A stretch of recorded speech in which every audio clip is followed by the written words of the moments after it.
Fellow auto detailers, welcome to the show that features interviews with today's most successful auto detailers. This is the Auto Detailing Podcast. Here's your host, Jimbo Balaam. Welcome to episode 63 of the Auto Detailing Podcast. I'm Jimbo, and today we're going to talk interior detailing with Scott Perkin of Scotty's Shine Shop. Hey, Scott, welcome to the show. Thanks for having me again. Hey, welcome back. And that is, just a side note, if anyone wants to hear Scott's first time on the show, they can just head on over to autodetailingpodcast.com/Scott Perkin. All right, before we get started, do you want to give a little intro for yourself and tell people what you're about, what your shop's called, all that good stuff? Well, I'm the owner of Scotty's Shine Shop in London, Ontario, Canada. And for the people who don't know where that is, it's about 2 hours north of Detroit, kind of right in the middle of Detroit and Toronto, Ontario. So we're in southwestern Ontario. We're a full-service detail shop. We've been open since 1993, and we specialize in pretty much anything. Paint correction, we do all the different paint coatings. We're big on interior detailing, which is kind of what we're talking about today. And, we just love our detailing, don't we? Awesome. And yeah, that's really why I wanted to bring you back for interior specifically, because I remembered back last time you were on the show and we really talked about the business aspect of the detailing industry. But as we were getting into it in the top of the show, you said, I remembered you saying, you always considered yourself an interior specialist. And I thought that was pretty cool. And so when I kind of got the itch to do an episode on interiors, and I know there's a lot of guys that aren't too fond of talking about interiors, so I thought about you, and I'm like, he considered himself an interior specialist. I'll call him. And sure enough, you were like, yeah, I'll do it. Sure. So yeah. Cool. Well. So before we really get into kind of the nitty-gritty of interior detailing, can you give us an overview if someone's listening that doesn't know what an interior detail entails? Can you just kind of give us an overview of what that means? Well, for me, we have 3 different levels of interiors that we do at my business, and they're all based on how or what the condition of the interior is. So for me, in terms of an interior detail, where you say it's a full detail of an interior, like a proper, thorough, full detailing of an interior, that would include a full vacuum of the interior, the trunk, cleaning the dash, center console, ashtrays, cup holders. All the vinyl is cleaned and scrubbed. If it has leather seats, the leather seats are cleaned properly. The headliner would be cleaned, and all the carpets, seats, cloth upholstery would all be cleaned, shampooed, and extracted, or some guys are preferential to steaming it, but we use hot water extraction at my shop. So it would be just a full detail, top to bottom of an interior, touching every single different surface, okay, and getting them as perfect as you can. Awesome. So I think to help, with an audio-only podcast, I kind of want to set the stage for the listeners. So let's kind of imagine a car comes in and the customer wants your top-level interior detail, whatever that is, the most detailed interior detail. Let's say it's a tan interior. We'll just say it's a regular sedan, because minivans may have their own fun challenges. But let's say it's just a regular tan interior, leather seats. Where do you start? We always vacuum the interior out first. I mean, we include a complimentary car wash regardless of every interior you do. Just that way you're not going to have, dirt all over the exterior of the vehicle when you're finished. And then we clean the door jambs first. The interior is always fully vacuumed, because when you do an interior, there's dry dirt, and then you may have wet dirt. So for us in the winter here, when people are walking around in snow and slush, the interior carpeting will get pretty wet, and it stays wet. But if it's not wet to begin with, you always want to start by doing a really, really thorough vacuum. You can take a brush and try and loosen up any dirt that'll come loose, because you want to get as much of that out of the interior before you actually start doing your wet cleaning as possible, because dirt, when mixed with water, becomes mud. Right. So you're just going to make your job harder for yourself. So we usually start the interior by doing a thorough vacuum. You get as much of the dry dirt out as possible. I personally like to start on the driver's door, and I will work on a section of a car until it's finished and perfect, and then I move to the next section. I've seen guys that do it other ways, but it just doesn't make sense to me or seem terribly efficient. So what I do is I start at the top and work my way down. That way you're not, I wouldn't want to do the carpet first and then clean the dash and knock all the dirt off the dash on the carpet I just detailed. So the first thing I do is clean the pillar that goes along the driver's area right where the windshield and the pillar meet. So we'll clean the pillar, we'll check the headliner, the sun visors, then I'll clean the dashboard, steering wheel, all the dashboard and whatnot that's right in front of the driver's area.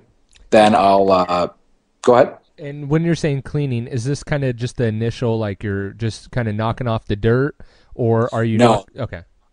I basically will go to its conclusion. I will wipe it all down, check it over, and then we do whatever we need to do in order to get it to the point where it's as perfect as possible.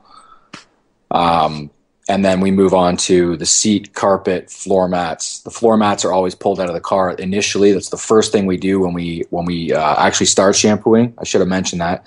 So the floor mats in my area of the world, because of all the salt and slush and mud and dirt we get from the winters in particular, get really, really dirty. So we'll take the floor mats out, and if they're a floor mat you can pressure wash, we'll take them, pressure wash as much of the dirt, garbage out of the floor mats as possible. Then we shampoo them, hang them to dry. And that way they're dry when the actual vehicle's dry. So they've got, a couple hours while we're actually doing the interior detail to dry. So what would be an example of a floor mat that can be pressure washed versus a floor mat that cannot be pressure washed? I don't particularly like pressure washing floor mats that have, there's certain cars that have foam backed floor mats. Okay. It's hard to say which ones do and which ones don't. It used to be a lot of the European cars like Mercedes, Audis. BMWs. Right. And now they've kind of changed it where it's not that same foam material where you'd get them wet and they'd take days to dry. They just take forever. So that's why we didn't really like to get those wet unless we really had to. So if they were really, really tough floor mats that are just trashed, we would have to do them that way. Okay. But they would just take forever to dry. So we don't like to get them wet. We'll shampoo them by hand if we can. But typically, any floor mat that doesn't have that type of a backing on it, they're fine to pressure wash. If they need that, if they're fairly clean to begin with, we'll just do them by hand. Okay. But I find they get really, really dirty. And when, you'll take them and just beat them out to get the dust out first. And then if you take the pressure washer and just pressure wash them carefully, you obviously wouldn't want to take a pressure washer with, 2,500 PSI and 6 gallons a minute going through it and with a pencil beam attachment and try and hammer it, you'd tear the thing apart. But, with a fairly non-aggressive tip with a fairly wide fan and you're not getting terribly close to it, you're basically just pushing the dirt out of the floor mat. It's just more efficient doing it that way. Okay. So it's just, using good judgment and not getting too close to the floor mat, not really getting on it, and you should be fine. I've never had problems myself. But and you're pressure washing and extracting? Oh, we pressure wash them out first just to get the initial dirt and garbage out, and then we'll clean and scrub them, pressure wash them out to rinse them, and then we hang them to dry. I typically don't re-extract them right when we do them, because they're going to hang up for us. The car is usually at the shop all day, so they're going to be hanging up for 6 hours, and in the summer they're dry, no problem. Okay. In the winter, I would definitely probably extract them just to get as much moisture out of the carpet as possible. But either way, it tends to work fine for us. They're usually dry by the time we actually put the car back together. Okay. So even in winter, you're still pressure washing the mats. Oh yeah, if they're filthy, you're just not going to get them clean without. And I've got some good examples of cars that people can check if they go to our Facebook page. And the floor mats. That's the one area of the carpet that's kind of disposable, where if the floor mats are trashed, you could just throw them out and get new ones. But most people don't want to do that. And if somebody's driven a car for 3 or 4 years and through a couple winters here, you might have a thick crust of salt that if you tried to clean that out by hand, you'd be there all day. They just will not come clean that way. So to sit and take them and just rinse that muck and dirt and salt and dissolve that salt out and push it out of the floor mat, is not a big deal. But honestly, you have to take great care to make sure that you're using not too much pressure, you're using a non-aggressive tip on the actual pressure washer wand, and you're not, use some common sense. And if you do that, you won't have any problems. The floor mats are made to take some abuse, and if they've been abused like that, this is what you really need to do to get that rinsed out of there and get them clean. Okay. Good to know. I always felt kind of funny myself pressure washing the floor mats. I felt like people thought like I was weird for doing that, so it's nice to hear someone else does it too. I've heard guys, with the detailing community, you'll get guys that'll absolutely freak out when they hear that we've done that. Maybe because they've never done it themselves, but when you get something, I mean, a lot of the carpets that we'll encounter in my area, if you had a carpet that looked like that in a customer's house and you called someone in to shampoo that rug, they'd look at you like you're crazy and they'd say, just get a new rug. I'm not going to bother trying to restore that carpet to what it looked like before, because you're just never going to get it clean without doing an excessive amount of work, right? And a floor mat like that, I mean, they'd laugh at you. They wouldn't even bother trying to clean a floor mat like that. The only way to get something that's been trashed for years and years and years, you have to kind of do what you have to do to get it clean.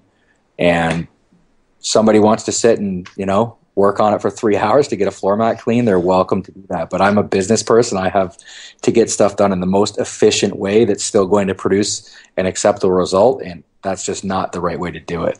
Yeah, it's a huge time saver to pressure wash them versus sit there with your extractor and try and get them perfect.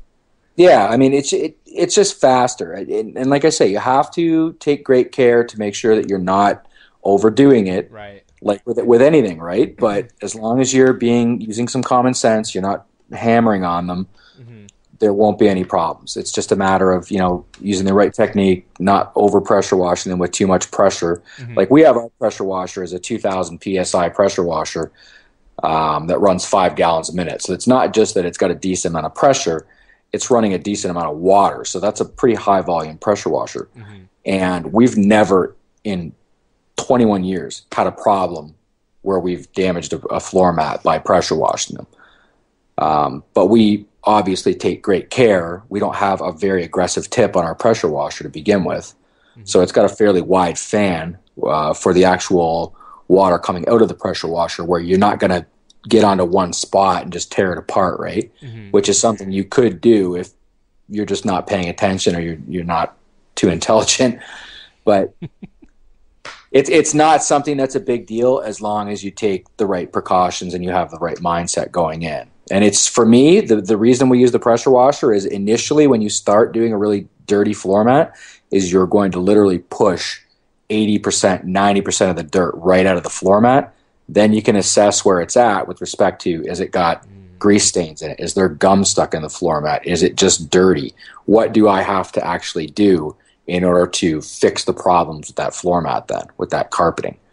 And then you can take those steps, scrub it out, and then all you're doing is basically, once again, with the pressure washer, just pushing all that dirt and afterwards the soap residue is out of the actual floor mat. Okay. And then what about, is there anything you can do with the portion of the mat where the person's heel goes for the brake and the gas pedal? It's always indented, worn down. Is there anything you can do to kind of revive that? If it's worn, no. I mean, you've basically got, especially with a lot of the new floor mats, there's not a lot of pile for the carpet. And by pile, the length of the actual carpet fibers. They seem to be getting shorter and shorter and shorter. And we've all dealt with these carpets that are just an absolute nightmare, like older VWs, Mazda 3s, where the carpet is literally, it's like burlap or that outdoor AstroTurf type carpeting where there's no pile. And if you get anything in it, like, you're going to be there forever trying to get it out.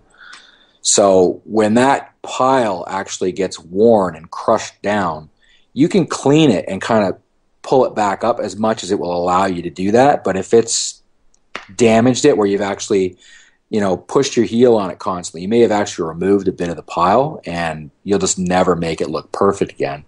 But there's carpet dyes that are also available that if it gets a little discolored, you can use to just give it a little touch up and make them look half decent again. Okay. So you can do kind of at the very minimum, you can do kind of a superficial clean and then just explain to your customer that there's no fibers there to pull the dirt out from. Well, it's not dirty. So there's a difference between, I mean, I'm sure you've done an interior before where somebody has just beat the ever-living life out of that interior. Just a few. And yeah, so, I mean, we do probably 1,500 to 2,000 interior shampoos a year. And you're going to run into a car that no matter what you do is just not going to look good. We actually had one at the shop today. So it was probably a mid-90s Cavalier. And the lady brought it in. I guess she'd just bought it, and she wanted to know how much it was going to cost for us to shampoo the interior. And I told her, I actually lowballed myself. I kind of bit my tongue after I told her. I said, it's going to be at least $300 just to shampoo the interior. And she just about had a bird. And the interior was just absolutely covered in dog hair. So it had a yellow lab the previous owner had. And that was the first problem, was that, I mean, it would have taken us a couple hours probably, just with me having a guy in there with the different tools we have for removing dog hair and a vacuum, just trying to get as much hair out as possible. And those cars have a tweed seat where it just weaves right into that tweed. Mm-hmm. But the carpets, I mean, once they get to a certain point, when they're worn out and they're beat up, it's like having a pair of blue jeans. When you've taken a pair of blue jeans and worn them for a long time, the fabric is going to actually get thinner, say on the knees or on, the pockets in the back where you're sitting on it all the time. And no matter what you do at that point to try and make them look good by washing them and whatnot, they'll be clean. They may not look good because the fabric's actually worn out. And that's a good thing to realize when you're doing an interior. Is I used to obsess over this when I first got into the business, where I'd clean an interior and I'd make it as good as I could. And I'd look at it after it dried and I'd say, well, it's not as good as I'd like it to be. Mm-hmm. And I'd do it again. Mm-hmm. And it just, you couldn't get it above a certain level. Right. No matter what you did. So you'd spend all this time on it, and it would just, and that was one of the hardest things for me to realize, that spending more time on something that's worn out is not going to make it look better. It's clean, but it just, you'll never get it past that point without actually starting to replace things. And this is exactly why I wanted to do an episode on interiors, because I ran into the same problem that you were just talking about, and it takes experience of redoing the interior, and it takes a lot of experience to build up your confidence level to realize that, look, I did the best, I can't get it anymore. So for someone who's just kind of breaking into the industry or just getting started in their business, I just want them to hear that there are some interiors that there's only so much you as the detailer can actually do to make it look better, right? Go ahead. Sorry, and that's a really, really difficult thing for detail guys to look at and say, I'm just not going to be able to do anything more at that, because your initial instinct is, I started with this, I want it to end there, and there is usually, I want to make it look perfect. Right? Like the guys that are the true pros in this business want to take something that looks like absolute garbage and turn it back into a brand new conditioned vehicle. And you have to realize that, you may only be able to get to 80%, and no matter what you do, because it's not like an automotive repair where you're taking an old part off that's broken and you're just replacing it with a brand new one. You're restoring something that may not be able to ever get back to a perfect condition again without just replacing it. And that's another thing that's really important to remember, that it took us a long time. I now look at something like that, and I'll give you a good example. We had a car in the summer where the two nephews of an elderly lady came in with an older Golf. So it was probably a early to mid 2000s Golf. And they were wearing actual air breathers. So I knew something strange was happening. And what had happened is, I guess this elderly lady had kind of dementia, and she had lived in the car for a year with her dog. And they showed us pictures of what was the car before they actually brought it to us. And it had literally had garbage and feces and all kinds of nastiness just piled, like literally from the floor to the top of the dash. That's how deep it was. Wow. So the guy who inherited the car, and his brother, in their infinite wisdom, decided they would take all the garbage out, take the seats out, and then they would pressure wash the interior. Oh. So they basically just liquefied everything and pushed it all into the carpet. And it was so bad that they took it to the VW dealership to have some work done. And they said, we're not working on the car. You literally have to take this and get it fixed before we're even going to look at working on this car, because it's unsafe to be in, and they wouldn't even touch it. So on that job in particular, I mean, you've got a vehicle that was at that point 9 to 10 years old at least. The carpet in that car is full of urine, feces, garbage, bacteria, et cetera, right? And that era of VW interior, the carpets are extremely hard to clean in the first place. Mm-hmm. So my way of thinking on that job is I'm going to have to spend X amount of hours. So let's say 6 hours on that carpet. Mm-hmm. So we would take that carpet out, pressure wash it to, push all the feces and everything out of it. We'd have to probably rip the underpad off it and replace the underpad. And it's still going to be a 10-year-old carpet. Right? So I've invested, say, 7 hours of my time, which at our shop rate, which is $75 an hour, I'm into $500 already just in labor. And I've still got an old, crappy carpet that's 10 years old that even if I can get all the stuff out, I've spent 7 hours of frustration and dealing with rancid, nasty carpet. So I called the VW store to see how much I could just get a new one for, and it was $450 for a new carpet. So I just told the guy, listen, we will just cut the carpet out and replace the carpet. I'm not even going to touch it. Yeah. We'll cut it apart, take it out of the car. The seats we'll take out. We'll clean all that. We're going to clean and disinfect all the metal underneath where the carpet would be. All the paneling is going to get cleaned and disinfected. And then when we finish, we'll put the brand new carpet in. And then, you're not going to have any problems with that carpet. And it's going to look like brand new. And it's literally going to cost the same amount of money as it would have cost probably. Right. At least, and that's the thing. I mean, you could spend 10 hours on that carpet and it still may never turn out. Mm-hmm. And if that's the case, you're better off to see. I mean, we had another one where a lady spilled 5 gallons of gasoline in the back of a minivan. Oh. And I said point blank, I'm not even going to touch it. And she was, bewildered that I wouldn't shampoo the trunk. And I said, ma'am, I could work on this for 50 hours and there's no guarantee I'll ever get that gasoline out of that trunk. So I'm literally going to cut the whole back of that carpet out. I'm just going to replace it. It's $750 for the new carpet. And she ended up getting it put through insurance. But, the gasoline spills are one of the worst ones where, you could work on that forever if there's a significant amount of gasoline that's been spilled in there. And you have no guarantee that you will ever get that gasoline out of that smell 100% if there's been a significant amount out of that interior. So with something like that, I just take it out now and we replace it.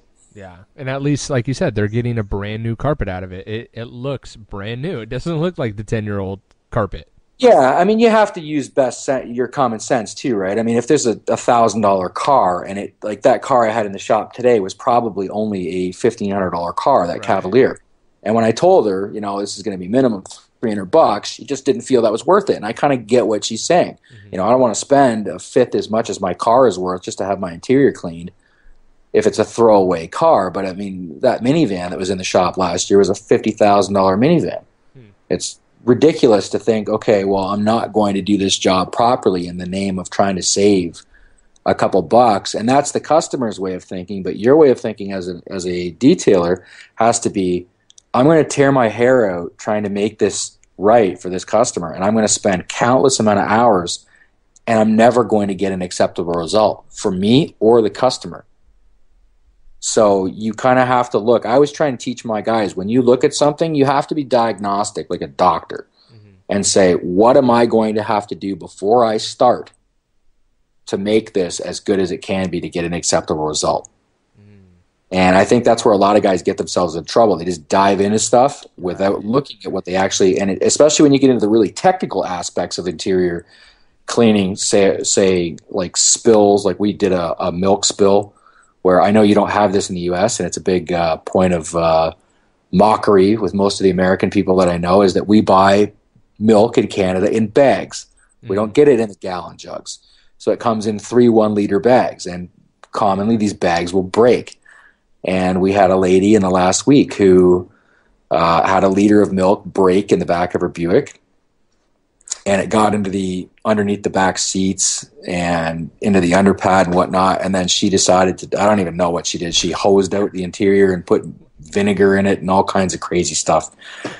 And we literally had to disassemble, pull the seats out, detach the seat belts. We took the whole carpet out, luckily it was a foam underpad. It wasn't that garbage old jute underpad that was just remnants of old fabric from mills and whatnot. So it could be cleaned. And we literally just rinsed that, and to rinse all the milk and everything else that she had gotten into that underpad out, hung it up to dry, put fans on it, got it dry, treated it with an antibacterial, cleaned everything underneath the metal and whatnot, made sure there was no milk in there. And whenever we're working on a job like that, we always try and keep it overnight so we can let it sit closed up overnight, smell it in the morning, because you're going to know the next morning whether or not you got it right, regardless of whether it looks perfect or not. And then afterwards, we reassembled everything, put it back together, double-checked everything, and it was fine. But, I mean, that was an extremely complicated fix on that Buick for something that didn't seem initially like it would be a big deal.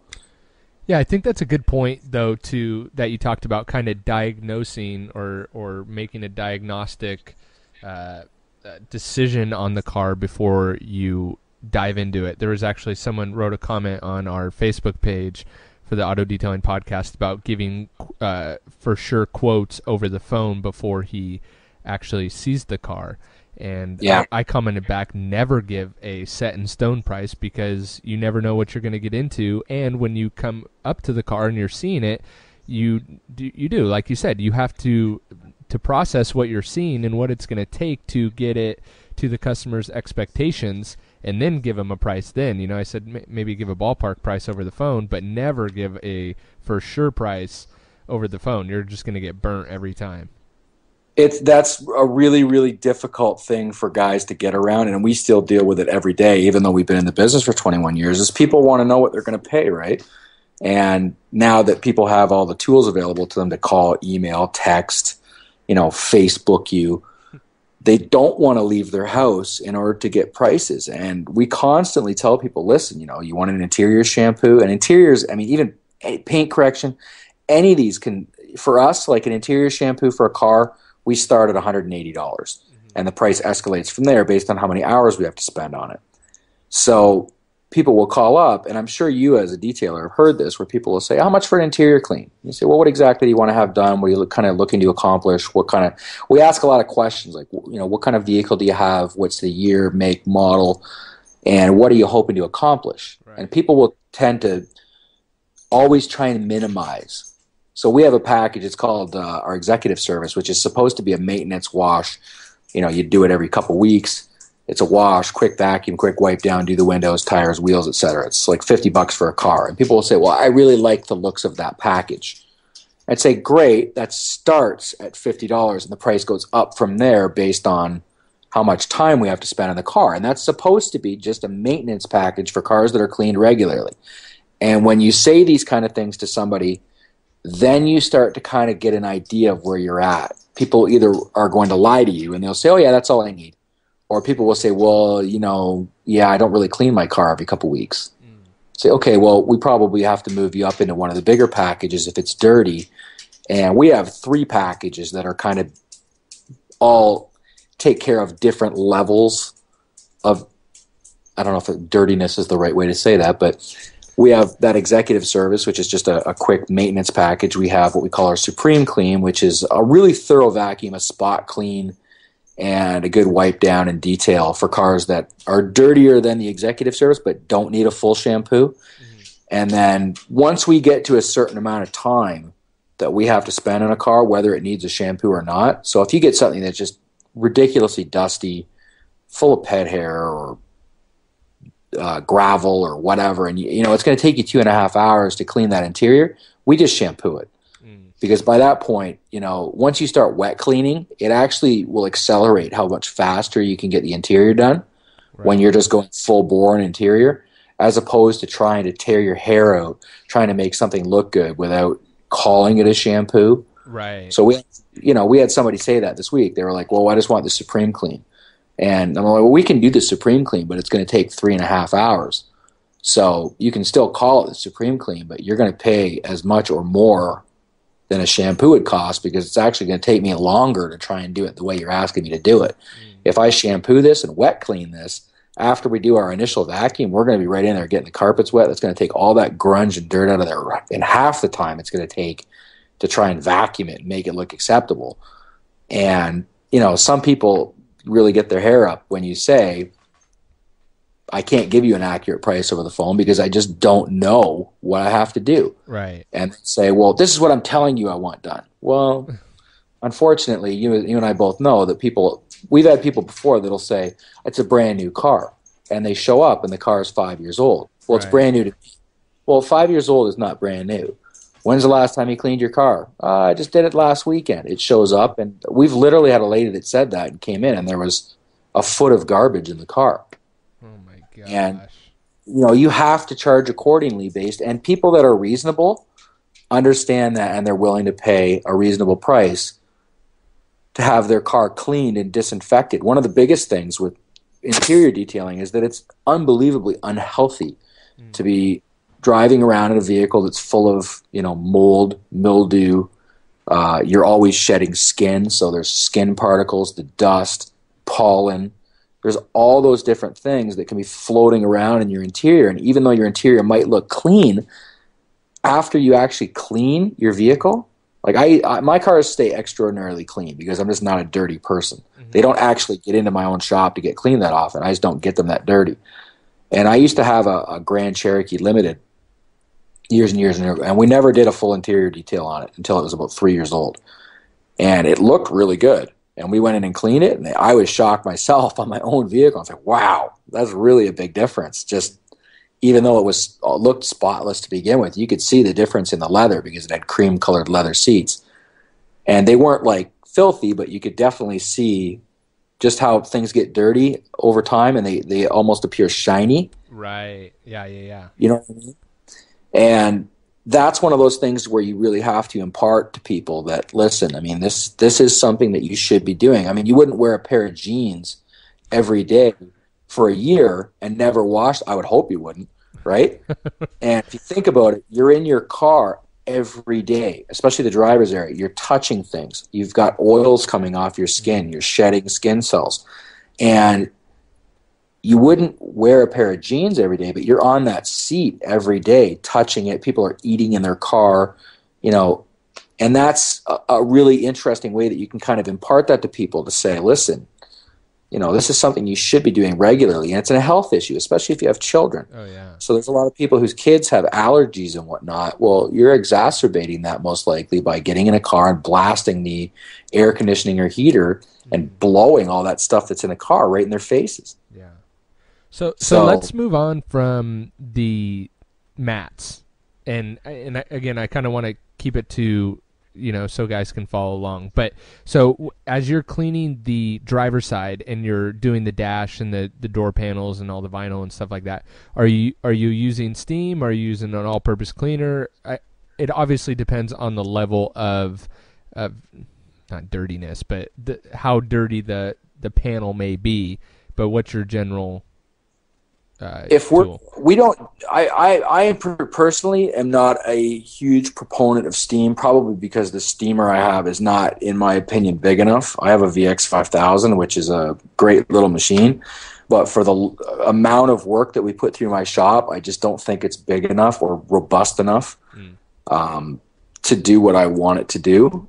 So we're big on hot water extraction. So when you get something that's dirty, like we encounter a lot in the area that I'm in, we use hot water extraction on the seats, carpets, floor mats, cloth upholstery. Now, steam is a great tool too. I think they both have their place in every shop, but I use hot water extraction. That's my choice of tool. And when we clean an interior, so say we start with the dashboard, we'll usually take a microfiber towel, fold it into 4, and I will spray the center of the towel to the point where it's wet. Okay. So like just really wet. So when you actually wipe it across a panel, you see that it's leaving a big wet spot. So I find that dashboards typically don't get to the point where they get filthy. Now, there's obviously always the exception to the rule, but typically if you just have your microfiber towel, like I just explained, nice and wet with all-purpose cleaner, and you get on there and you start wiping it back and forth, that's going to take the little amount of dust, dirt accumulation that you're going to get on the top of the dash and whatnot off of there. And obviously you have to inspect it. Like I said, be diagnostic, look at what you're working on, and then take steps that are appropriate to make sure you're doing either enough. Because I always try and explain to the guys that work for me, you're going to get cars that are just spotless when you get them in the shop. It would be crazy for you to get in there and just start hammering on the interior for something that just doesn't need it. That car would just need a light interior clean. Even though you're still cleaning everything, you wouldn't do it the same way you'd do a car that's, a minivan that somebody's got 4 kids and hasn't cleaned it for 4 years, right? Right. So that's one of those things where I kind of say you have to look at what you're working on to see the level that you're going to have to go to. So for me, I'll clean the dash, all the flat surfaces, with our microfiber with all-purpose cleaner and wipe it all down, and then I'll look at it and see where I'm at. If I have to, I'll do it again. Then we have a number of different brushes that we use. So we have a little paint brush that's got stiff bristles, and we have dash brushes which have a 2-inch long, softer type of bristle on it that gets into the really crevices and cracks, and we use those for vents. So then we'll clean all the vents, all the cracks, crevices. I move the steering wheel up and down, turn it side to side. There's always that spot you can't see unless you're looking, and turning it like that. We clean everything there. We'll clean the steering wheel itself. That's always something that gets really dirty. And you have to be really careful, like we were talking about what chemicals you use on there, because a lot of those steering wheels that are coated, if you get too aggressive with it, you can actually remove the painted coating off the leather on the steering wheel. Right. So you have to be really careful with being aggressive enough that you're going to remove, and not just with the tool you're using, but the chemical that you're using. I mean, we dilute our all-purpose cleaner down to a point where it'd be really, really difficult. I think we've got it right at a spot where it's strong enough that it will remove the dirt, but it's not strong enough that it will damage things. Yeah, so we did be careful not to go too far. Right. It's just like when you're working on paint, you wouldn't want to jump onto a paint job and immediately start, wet sanding with, 1,000 grit paper. You'd look at what you need to do and use the appropriate polish that would accomplish, and always start at the less aggressive that you can go with. And then if you have to go more aggressive, you can always go back. Mm-hmm. But if you start with a super aggressive interior cleaner, and that's one of the things that I find is really, really important that guys don't focus on, is that you really have to have a basic understanding of the chemistry, of how the chemicals are, first and foremost, going to affect your health when you're around them. Mm. So making sure you know, and having the MSDS sheets, knowing how to read them. Is it a super caustic cleaner, which if you get it on your skin is going to burn your skin? Is it acidic? Is it neutral? If you inhale that mist, if you mist it in the air, is it going to burn your lungs? Is it going to kill you? Is this something that's got carcinogens in it that's going to give you cancer a year from now? So you really need to make sure you keep an eye on those things. And I have, I take a lot of responsibility for the fact that I have staff. And, we've got some young guys working for me that aren't going to work for me forever. They're, going through high school and college and whatnot. In 20 years, I don't want to hear from somebody that this guy got cancer from working in my shop. Right. And it's dead, right? So you have to take a little bit of personal responsibility, not just for yourself, but for the people that you're working with, that you're having products that are safe to use and that they know how to use them properly. And then the other issue is that you have to make sure that whatever you're doing on that interior is, knowing how that product is going to affect that interior today, right now, that you can see initially, immediately after you use it, a week from now, a month from now, 6 months from now, a year from now. We had a guy in my city, and I'm sure, once again, you've dealt with guys, you've been around the industry for a while, where guys will pop up. This guy was an investor. He bought a piece of property that was a garage, and he thought, you know what, in the meantime, while I'm waiting to sell it and flip it, I'll open a detail shop and a car wash. And, of course, he didn't understand anything about the chemistry of the chemicals. He bought one product, and I'm sure the salesperson from the chemical supplier was great with this. Oh, you can use this for everything. And I don't know what this product is called where you're from, but it's usually called, like Hot Purple or Purple Power or whatever. Oh, yeah. Right. Power. It's an extremely high alkaline caustic cleaner. We don't even keep it in my shop anymore, but we used to keep, some of it around just to use for cleaning white walls because it'll just clean like crazy. And he was using that for everything. So we had a young guy that came over and applied for a job for us, and he said, you guys don't have the same cleaners as they had at this other place, and all we used was this one product for the interiors. And it was he was using Hot Purple. So they would use that to shampoo the interiors, and he said, I don't understand exactly what was the problem, though. We'd shampoo an interior, and then we'd get this white film on the seats afterwards. And I did some checking with somebody that I know in the business who's very, very knowledgeable about that part of the business. And he said what was happening is that product was so strong, it was actually pulling the fire retardant out of the seat cushions. So not only were they damaging the fabric, but they were potentially putting the people who were driving those cars' lives at risk, that they've removed the fire retardant from those fabrics now. Wow. So, and absolutely no safety equipment, precautions. None of the guys that were there knew how to use the product properly.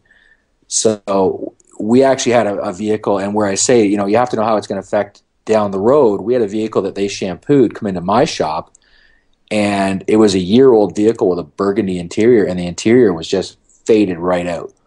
There was literally all the tops where it got sun after a year. And I looked at it and I said to the guy, I can't believe your car's so faded on the interior. He's like, yeah, I don't get it either. And we kind of talked about it for a bit. And he said, yeah, I had it shampooed when it was about 6 or 8 weeks old because it got really dusty at the place around the corner because it was really cheap. And then we figured out he had used that product on the interior, and it didn't initially manifest itself that it faded like that. But because he used such a strong cleaner, I surmised that it had probably, succumbed to after, 12 months. It had faded out because of that initial use of that product that shouldn't have been used on that fabric. That's insane. That's wild. So let's kind of go into kind of talking about chemicals and materials and stuff. Let's talk about leather seats. What is the proper way to clean a leather seat? That's a tough question because there's lots of different types of leather. So how do you distinguish between a real leather and like a vinyl leather? Well, vinyl is vinyl, and you should be able to tell by looking at it. That's usually not too difficult to pick out if something's actually vinyl or not. But an easy way to see if it's a coated leather or not is to actually just take a drop of water and drop it on the seat. And I'm sure you've seen the Ford King Ranch. That's a good example of an uncoated, untreated leather, where if you drop a drop of water on it, it's not going to beat up. It'll literally just soak into the seat and turn it darker. Now, you're not going to hurt the seat by doing that with one little spot like that, right? But an uncoated, untreated leather like that has to be treated completely different than you would a painted and clear coated leather. So a lot of the new leather seats for the last 15, 20 years are actually painted, where they will, instead of tanning it like they used to, my understanding is that they'll get the leather to look the way they want, and then they'll paint it, and there's a clear coat put on top of the actual paint in order to supposedly help with longevity down the road. And those leathers, in terms of cleaning them, can be cleaned with a basic mild. You can either use leather cleaners, because most of the companies will have their own dedicated leather cleaner. We'll use just a super diluted all-purpose cleaner to clean coated seats like that. But you have to, once again, be extremely careful to make sure that you're using something that's not going to damage the seat. And if you're going to try something on a seat like that, try it in an inconspicuous spot where where nothing shows. Because is it possible to wear the clear coat off, right? And then you're taking away paint. Right, and that's not the only thing. I mean, I don't know if you've ever run into this before, where you get into a vehicle, everything looks good, and somebody's had a repair at some point. So it's not the same type. You may have a repair on one seat, and the rest of the interior is not the same as the seat that's been repaired. Right. So we've had that before, where we cleaned a seat, and all we did was wipe it with all-purpose cleaner on a rag, and all the paint was off the seat. And I was like, you got to be kidding me. And luckily, it was a car from a car dealership, and the guy said, yeah, this car's beat, and the guy who repaired the seat just, he did it last week. We'll have him redo it. But I was beside myself because I was like, what the hell did I just do? And we didn't really do anything, but you have to be careful to know what you're working with, right? And sometimes you can't know. And, and when that happens, that happens. But try to avoid that if possible. But cleaning those seats for us, we use a soft nylon brush, depending on how dirty the seat is. If the seats are just spotless already, you could theoretically just take the same method I use with cleaning the dash. Right. Now, a really, really useful tool that we use in my shop that a lot of people may not think about for cleaning vinyl and leather is a soft bug sponge. Oh. So and the reason we use that is we'll take a bug sponge, and once you soak them for a while, they get nice and soft. So you've got that little bit of texture to it, right? And for cleaning leather, when you get that grain where the dirt gets right into the grain, the nice part is that the bug sponge is flexible, so it's not like a stiff brush where it's very, very rigid. You can kind of grab it, ball it up a little bit, and use just an edge with your fingers to be very, very delicate and just get into very small spots. So we use that on leather and vinyl, and the nice part is once it's wet, you can wring it out, just dip it into a little bit of foam in your bucket, and just clean with the foam. Oh, wow. And it works great, but as I've said a couple times, disclaimer time, you just have to be extremely careful. Like I've heard of guys using those Mr. Clean magic sponges, and that is a big no-no on leather. Because what does that do? Well, those things are almost like a sandpaper texture. Now it's very, very mild, but you can take the coating right off with that. Okay. Yeah, that bug sponge is a really good idea because it's almost seems like it's just enough, just the right amount of texture in it to kind of be somewhat aggressive, but not overly aggressive. Yeah. It's just being aggressive enough that you'll dig that dirt out of, and you're going to use your chemical first too, right? Mm-hmm. So if you get a seat that's just trashed, and I've had some that are listed on my Facebook page where, the seat is so dirty that it's a different color than it should be. Oh my gosh. So what we'll do is we'll take our mild all-purpose cleaner, and so we'll usually try and do the seat back first, for instance, right? Okay. So I'll start at the bottom of the seat back and spray my way up. And that way you're not having all-purpose cleaner run down over a part of the seat. Because there's certain cars where if you just let it run down like that, you've screwed the seat. Yeah, you've stained so it. You never, right. So I never want to let something run down over a dry part of the seat. I start at the bottom, work my way up, so it all gets coated with a light mist of mild all-purpose cleaner, and then I start going at it with the bug sponge. And when I say that, I'm not saying aggressively scrubbing it. I'll just lightly go over the seat, and then I'll wipe it off, see where I'm at, and then redo it if I need to. Okay. And you were talking about how the bug sponge works good for, especially on the driver's seat, there's going to be a lot of, I call it kind of like cracking or wear, almost like not really wrinkles, but kind of wear spots. Specifically on the driver's seat, it's usually the worst because people are in and out, but it looks like the leather's almost cracked, or I don't know if there's a better word for that. Well, you will get those stress fractures there you go. In the vinyl or leather there on the sides of the driver's seat, because obviously no matter how many people are going in and out of the car, there's always somebody that has to drive the car if the car is being driven, right? And that will get compressed as the person gets in and out, and kind of as their rear end catches that edge of the seat, it'll kind of pull it in that direction going in. So it takes a lot of abuse on that one edge of the seat. Right. And that's where I typically find that, that Grand Cherokee I mentioned earlier, it was 1.5 years old, and the vinyl all split on the edge of the seat there, so it had to be replaced under warranty, which was weird. But was that on a newer Jeep, or what year was that? That was 2000.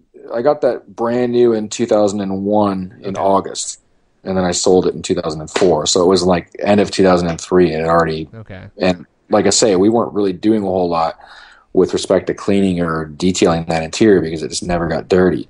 I noticed that on the newer, my mother-in-law has a 2012 or 2013 Jeep Cherokee, And one of the first things I noticed about that car was on those driver seats, right at that edge where the side of the seat has all the controls to lower it or tilt the seat back or whatever.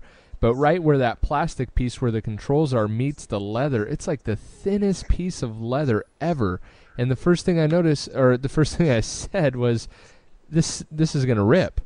This is going to rip in no time because of how they designed the seat. It's a big flaw, I think. So I wonder if it's kind of the same.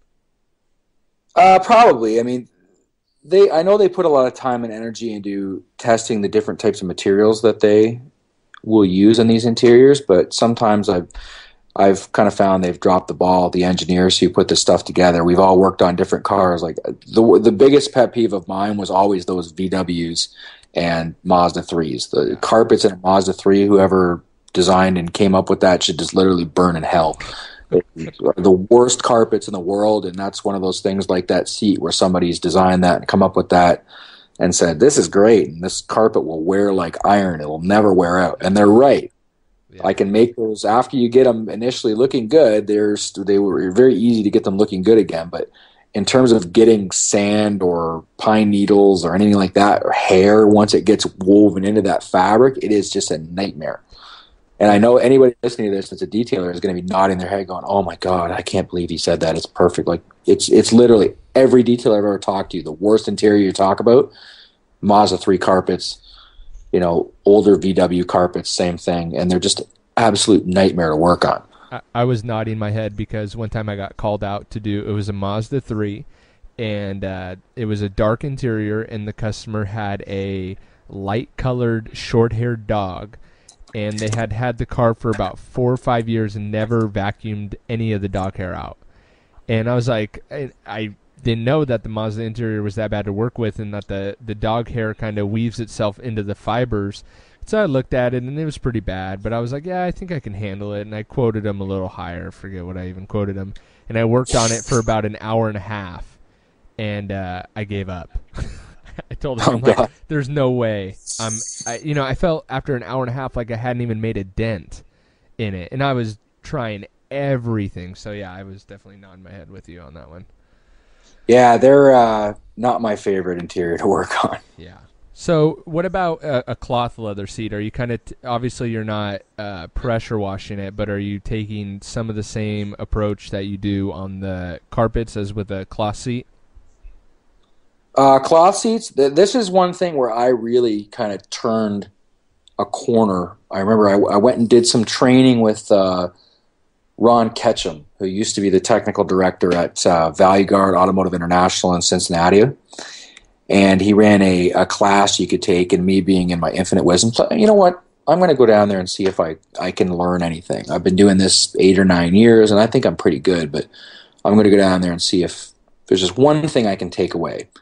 And I went down and did some work with Ron and Tim Brune, who's still there. Excellent, by the way, excellent course. If you're looking for some place to go and get some more education with detailing, they offer that. It's called the Prep Excellence School. And I did it back in 2002, and despite the fact I've been detailing 8 or 10 years at that point, I definitely came out of that with some really, really good things that I use to improve our processes and our productivity and the difference in terms of our quality of our work. And one of them was I was just getting things too wet.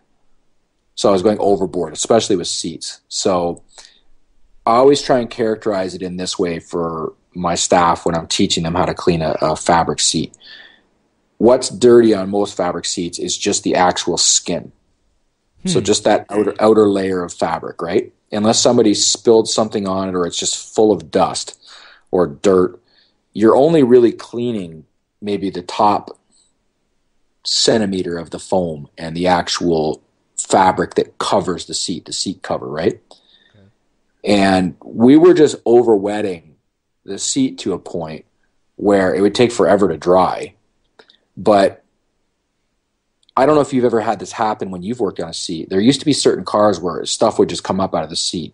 Even if it was clean when you started, you'd get it wet and it would just, stuff would come up and you'd have these crazy stains all over the seat. I always thought it was maybe like soda that had gotten spilled, but it like the stain would almost expand the more you tried to clean it. Yeah, so I mean, it was always for me. I seem to remember that it was always like Hyundai's, like those early to mid '90s Hyundai's, Kias, just the really cheap, crappy cars they used to make back then. Yeah, and I think that was symptomatic of the fabric they were using. But in any event, the way I changed my technique there was I always try and say to the guys, listen, if you went out and you worked out and you're wearing a sweaty shirt, you wouldn't jump in the shower with the shirt on to get the shirt clean, right? right. Because then you'd soak yourself, despite the fact that you need a shower, but you'd soak yourself and everything else, which might not be necessary. So you'd take the shirt off and actually clean the shirt, because that's the only part that needs to be washed in the washing machine. You wouldn't jump in the washing machine yourself.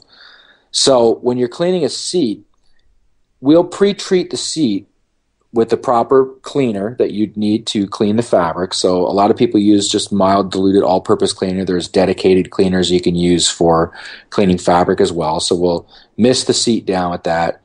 You obviously want to look and see if there's any stains, and it's obviously always pre-vacuum to remove any loose dirt, debris, hair, etc. Right.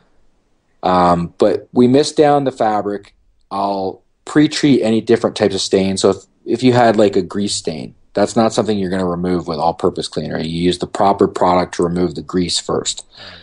But typically we'll spray it down, let it sit for a second, agitate the whole seat fabric with a stiff nylon brush, and then extract the seat with the hot water extractor. Now, if you're using your steamer, you could do it the same way. You could just pre-treat the stains, and then you'd take your steamer without putting the all-purpose cleaner or your fabric cleaner on there, and you could just steam the seat out. And that's one of the benefits of using a steamer, is that you can do a lot of things chemical-free. Okay. And the technique is that you'll wrap the steamer head with a clean towel and go over that fabric, and the steam will pretty much liquefy any dirt that's on the surface and start pulling it out with the heat and the steam, right? And it'll come off on the actual towel that you're using.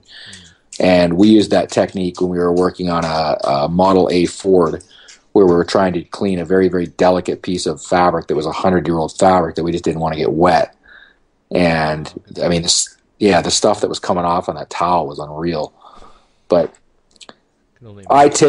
for me personally, I don't like using steam to clean fabric. I think steam works really, really well on hard surfaces. But for fabric, I find that I get a much better result, and it's easier when you're working on a very, very dirty material to wet clean it. Okay. But like I say, one of the biggest problems I find with guys is that they'll tend to over wet stuff. And if it's not dirty to begin with, don't over wet it. All you have to do is just pre-treat, agitate. So you're using the cleaner to agitate just the surface dirt, and then extract lightly. So you're not soaking things, right? Because the term wicking, I'm sure you're familiar with wicking, where if you'll over wet something, and what'll happen is as it dries, it'll draw things out. Right. And that's kind of going back to what we talked about with those seats. So if, say, somebody has spilled a coffee on a seat, what you're going to do is you're going to get it wet. And I'm sure you've seen this before, where you'll extract it and it looks perfect. And as it dries, it sucks all that garbage up from the interior core of the seat cushion that you just can't get to with your extractor. And then you've got a huge stain on the seat again. Right. Because you got it too wet, right? Or you didn't extract it to the point where you got, as much of the moisture out of that seat. And as it dried, it just sucked right back up again. And that's a big problem with carpets. So guys will just hammer on carpets when they don't need to and get it just way too wet. And what will happen is, say, the underpad here, because we get a lot of road salt, we'll have salt in the underpad. And it looks perfect when you get it shampooed. And as it dries, it just sucks all that salt back out of the underpad that you can't get at. And then you've got a carpet that's just covered with a nice mist of salt. So going back to the coffee example, if you do put down too much water, and then say you send it off with the customer, you think it's all good, and then the next day they bring it back and the stain's even worse than when they brought it in originally, how are you handling that for the second time? Well, we don't typically ever give a car back to a customer until it's completely dry. It's just not something that I think is acceptable.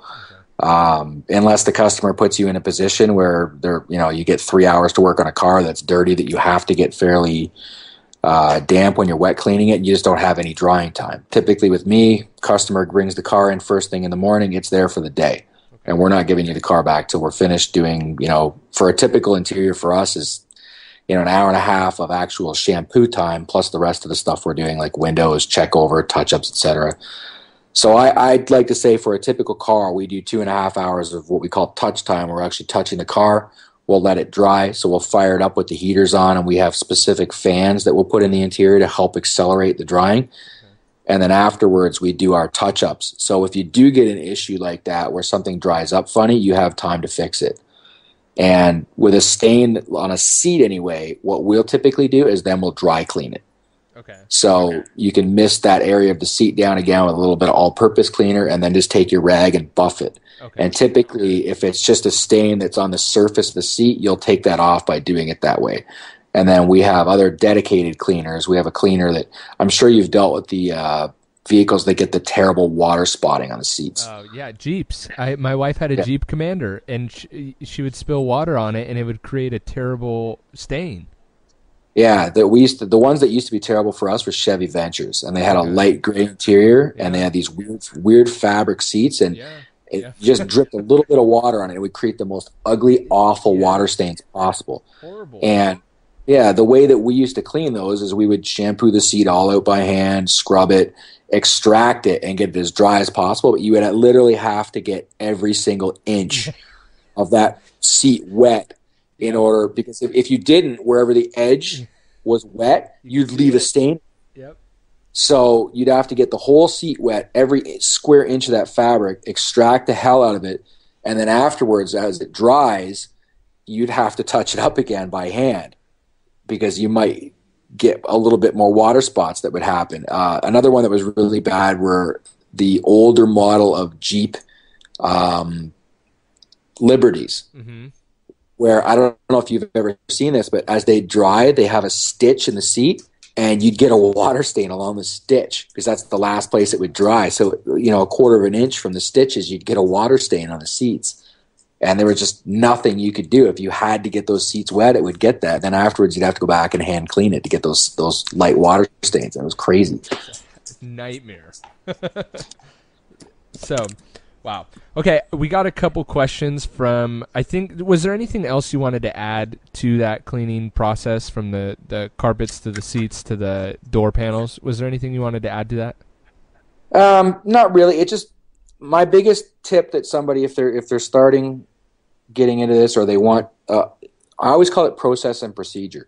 So be diagnostic, look at what you're working on, figure out the best process that you're going to have to take in order to treat the problem areas that you have to deal with, and then the rest of it is pretty straightforward. Okay. It's people not dealing with the problem things or doing too much. That's another thing that, like I said, we had problems with, where we would just go way too hard on an interior, and it would end up, number one, taking more time than we really needed to spend, and then you get stuff wetter, which would take longer to dry, and then potentially cause problems with things drying up properly. So just making sure you've got your process and procedure down, and using the proper products for what they're supposed to be used for. Letting the products do what they're supposed to do as well. Right. Good. Okay. We have two questions from a couple Facebook or listeners that wrote in on Facebook. When I posed the question, I said I was doing an interview on interior detailing if anyone had any questions. So a couple guys answered. I picked these ones. One is from Detailing Art. He said, I'm thinking about buying a steamer, but I don't have one at the moment. So what are my options as of now? And how great is Folex compared to other products that are designed specifically for interior detailing? Now, I know you said that we don't really want to touch on specific products, but would he need a steamer? Would you suggest that he gets a steamer? Well, being the kind of guy that I am, I mean, I want to have everything. So I would recommend, for any kind of professional, you'd want to have every tool in your arsenal that you can have. I personally think that a steamer is something that you should have. How big is your operation is going to determine what steamer you're going to need to buy. Do you need to buy something massive that is going to run with 3 people using it all day? You're going to need a pretty big machine. It's going to be robust enough in order to, and there's options that are included in some of these steamers where you don't have to, it's auto refill, right? Where you can hook it up to a hose and that kind of thing, and you don't have to use purified water in it.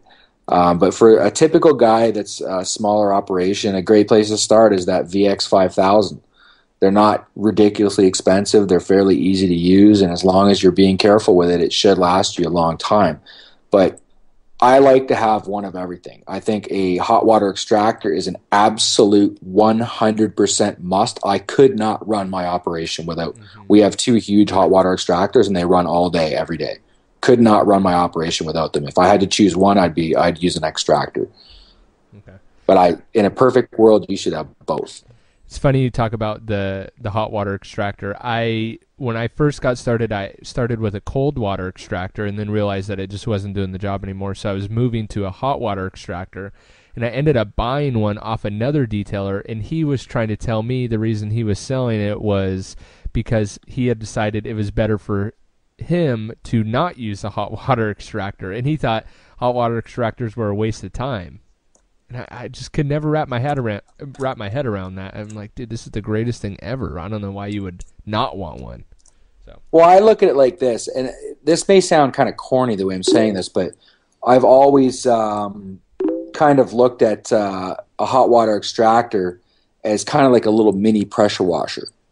And it's not just that you're using it for fabrics and whatnot.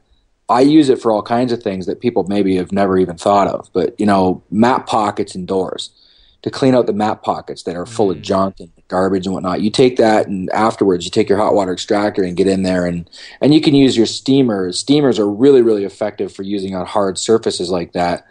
You can get right in there and use your hot water extractor and wash and rinse and extract all that dirt and garbage right out of that spot. It takes 2 seconds to do, as opposed to trying to do it by hand. Cup holders, stuff like that, cleaning the pedals. Something guys often overlook when they're cleaning interiors is soak the pedals with all-purpose cleaner, scrub them up with a brush, take your hot water extractor, rinse them all down, wipe them down with a rag. You're done. It takes 2 seconds.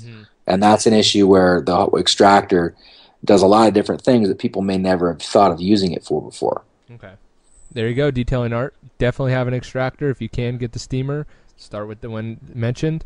And he gets in asking if Folex is better compared to other cleaners. Do you want to touch on that? Or I usually just tell guys whatever chemical you're most comfortable with, you stick with it. Yeah, I mean, I'm not brand driven. Like a lot of guys in our business are very, very brand driven, and I always try and say, find something. You always want to use a quality product, and don't get caught up in pricing of the products. I mean, because you can say, oh, well, I can buy, and this is a good example where a guy I knew at a dealership said, oh yeah, well, we're buying our all-purpose cleaner for $260 for 55 gallons, and you're paying $500. And he thought that was the best deal ever. And I said, but what kind of dilution ratio can you use with the product that you're using? And he was like, oh, I don't know what you're talking about. I said, well, what can you mix it down? Is it concentrated? Can you mix it 20-1? Can you only mix it 5-1? And it turned out the product he was buying was almost just ready to use. So mine, I can mix down 20-1. And then it's not just that, it's how effective it is as a cleaner even when it is mixed down. Right. And the product he was using was just junk. So I don't get caught up in brand names. If you deal with any of the big companies, they put a lot of time, effort, money, and research into making products that work. And I don't want to go and say one product is better than the other, because you may find you use a product that you have very, very effective and quality results from that you're very happy with. And for me to say, okay, well, Folex is the best stuff out there. I know guys that use Folex, and I think it's great. And I fully encourage, if it's working well for you and you're happy with how much it costs and it's doing a good job on your interiors, and we consider all the things, that it's not causing any problems to your health or to the car today, tomorrow, or 6 months, or a year down the road, Good point, yeah. Keep going, Yep. But those are things that with whatever product you're using, you have to make sure you're considering. Okay. Good feedback. And then just the last one, Chris Woolman says he'd love to hear about some of the interior protection products. And he mentions a few companies, but basically coatings for the interiors. Is there anything you use? Anything you would suggest? Sorry, you broke up a little bit there. Were you speaking? You wanted to know about coatings with respect to like fabric protection or protection on leather? Yeah, he wants to know about any interior protection coatings. Well, there's so many different choices. One thing I will touch on is that I personally, the way I try and clean an interior when we're finished, our philosophy at my shop is that when we're done the interior, it should look like it did when it came out of the factory, or as close as possible. I detest slapping dressing all over interiors. I hate it. I hate the way it looks. Becomes a dust magnet. Yeah, and I mean, there's a guy. Actually, I shouldn't say it that way. There's a person I know of that used to advertise that they had they characterized it on their website as a patented interior process. And I always wondered what the hell they were talking about. And it turned out I met somebody who worked for this young guy, and their patented interior process was that they would take solvent-based tire dressing when they cleaned an interior. They would soak all the vinyl, the dash, center console, everything on the interior with it, and then they would vacuum it while that stuff sat, and then they would take a rag and buff it all down, and that was their interior process. Now, that product, number one, it just, you'd blind yourself. Everything would be so shiny, and the stink that comes off that product to begin with, too. But everything you touch would just be slimy, and I mean, it's not the way things are supposed to look. Now, if you like the way that looks, and I have had people come into my shop and say, yeah, are you going to dress everything on the interior? And we say, no, we don't do that. I want your car to look clean. So when you see what we're done, when we're finished, that's what that looks like. It's clean.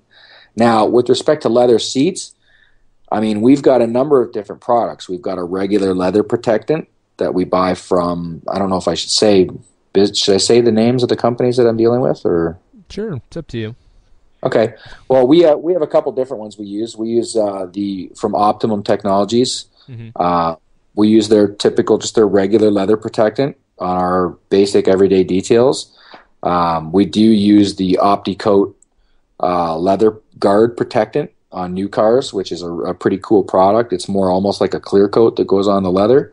That's a long-lasting product. One product I will give a shout out to that I really like. I don't use it personally very often at my shop, but when we do dress leather, Formula 303 Protectant is a very, very high quality product. And I know there's lots of other products that are out there that are like that product. Is that the aerospace protectant? Right, and it's a water-based dressing too, right? So when you're dressing an interior, you always only want to use a water-based dressing. Those solvent-based dressings, they're very shiny, they're easy to use, but they're just not made for those interior surfaces, and you will damage the interior by putting those on there. We had a guy once dress an interior on a Lexus where everything was leather, all the paneling was leather, and it just made an absolute nightmare for the customer because it soaked into the leather, and parts were really dark and other parts weren't dark, and then it just stunk because the stuff has that aromatic kind of air freshener scent in it to cover up the scent of the solvent, and it's just not a product you want to put on interiors. But for me, I mean, I want stuff to look like it looked when it came out of the factory. So when we do put a dressing on an interior, we dress everything, and then afterwards we go in and we buff everything down to make sure nothing is greasy or slimy, or I just personally, that's the way I like the interiors to be when we're finished. Yeah, I've kind of gone through a progression with that. When I first got started, I loved everything super, super shiny. And then I kind of realized that, like you said, that's not how the car comes originally, and it almost you teeter on making it look cheap, making your work look cheap, and so I've kind of started to stray away from that. I like more of the matte finish on stuff versus anything else. Exactly. So for me, if you want the protection aspect of a coating or a dressing for vinyl, that kind of a product like a 303 Protectant, and I can't name 50 different ones because there's so many different products on the market today. Just do some research. I like to apply that if we do put it on there, and then afterwards we buff it down so it leaves that nice matte finish like you're talking about. It's more for the protection than it is for the look. But I mean, now having said that, also I don't want people to get on me about dressing interiors that like that, because you'll get a vehicle that just is beat to the point, like we were speaking of earlier, where how can you make it look good? And we've had cars where somebody just hammered on an interior for 15 years and the vinyl's all trashed and it looks like crap. You have to dress it. It's just not going to look good if you don't. So we will dress even out the highs and the lows. Yeah, and just give it kind of a consistent shine, and it darkens up the color a little bit. And then afterwards we'll dress everything, and then we'll buff everything down so obviously it doesn't have that feel, that kind of greasy feel to it, but you at least get the look out of it, right? Work trucks are really one of the things we'll get with that, where they've got the rubber floors and all the vinyl rubber doors and whatnot. And somebody's in that truck using it as a work truck 24/7 for a number of years. After you clean it, stuff, no matter what you do, it's never going to look great. So we'll dress everything, and afterwards we'll buff the hell out of the vinyl and sorry, I'm trying to watch my mouth here, but just buff it to death so that it doesn't have any kind of a sheen on it, and then it's not greasy or slippery. Especially you don't want somebody's feet slipping. That's another good point with dressings. I've had guys that'll dress steering wheels and pedals and whatnot. You have to be very, very conscientious that safety wise, it's not a good idea, because if somebody's hand slips on the steering wheel and gets in an accident, you're liable for that. Same thing with the pedals. If you dress pedals, that you might get a set of pedals that doesn't look awful, then afterwards you dress them, the rubber looks great. You have to make sure you buff that down to a point where you take that slipperiness away from it so their foot doesn't slip off the brake pedal or give it more gas than they were hoping to and get in an accident. Good point. Those should be common sense things, but it's one of those things where if somebody's starting out, they just might not think about that kind of stuff. Right. That's a good point. One thing we didn't get to touch on, and maybe we can just take a cut. We're over an hour, so I kind of want to start to wrap it up, but just kind of for fun, what's your take on lines in the carpet? It's funny. This just came up this week. I personally think it looks ridiculous. I don't like it at all. I know there's a lot of detailers out there that really do like it, but for me, I think it looks cheesy. It goes back to the whole, I want the car to look the way it looked when it came out of the factory. And cars coming out of the factory don't have all kinds of ridiculous designs in the carpet. Now, that being said, I know guys that do it and their customers absolutely flip out over it. They love it and they request it. So at the end of the day, if your customers want it, you give them what they want. Right? I agree. I don't personally do it, and I'm with you. I don't really like it. I don't want to knock guys that do it. And if a customer requests it, I'll do it. But it's funny, I've seen a few pictures online, and the guys will put lines in the carpet, and I think they do it to try and hide some of the stains. So to draw the customers, and maybe that's a good technique, like you were talking about on the panels, how you'll apply some dressing. Maybe if you get mats that are just beat, maybe throw some lines in there to kind of distract the eye away from the stains. But yeah, I'm with you. I'm not 100% for it either. I just thought, I know it's a topic of a great discussion, so I thought I'd throw it in at the end. Yeah, that's a hot button topic for sure. And I'm sure you get a lot of activity if you had a forum where you had guys talking about it, but not something that I would personally. I've seen crazy stuff where guys are actually putting the customer's name and an artwork where they've got a flower and all kinds of stuff. And you gotta give them credit that it's talented to be able to make that look as good as it did. I saw one that was great, but at the end of the day, I'm like, I'm detailing the car. I'm not doing artwork. I guess it's that personal touch on that one but teach their own. Yeah, it's all about the customer, right? And if your customers love that, I fully encourage people to do what their customers want, because at the end of the day, that's who you've got to make happy, right? Not me. Right. That's right. Hey, there's an idea. If you get 6 feet of snow again during winter and you got nothing to do, you can post on a forum about carpet lines. I am hoping I don't have to worry about the 6 feet of snow. Me too. Not what I'm looking forward to this winter. Cool. Well, thanks for coming back on the show. And if people want to get a hold of you, if they live in your area and they want to get their car detailed by your shop, how do they find you? They got a question, how do they reach you? Easiest way to get a hold of us is call us. Our phone number is area code 519-434-2922, extension 1 for sales. We can also be reached at info@shineshop.ca. That email goes directly to me, and I usually will get back to you, no matter when you email me, within an hour or two. We can also be reached via our Facebook page, which is www.facebook.com/Scotty's Shine Shop. Perfect. And are you going to be at SEMA this year? I will be there. I'm flying in on Sunday night, and I am flying back home the next Saturday morning, so I will be there all week. Cool. All right. Thanks again for coming back on the show. Perfect. I appreciate you having me.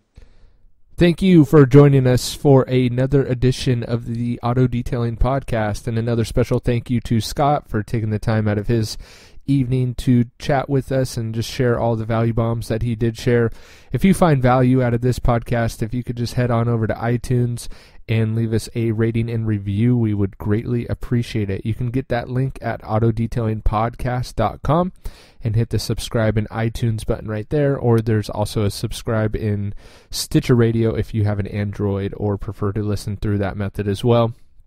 If you want to hear Scott's first episode, you can just head on over to autodetailingpodcast.com and type in Scott in the search bar, and both his shows will pop right up. Thank you again for listening, and we'll see you on the next episode.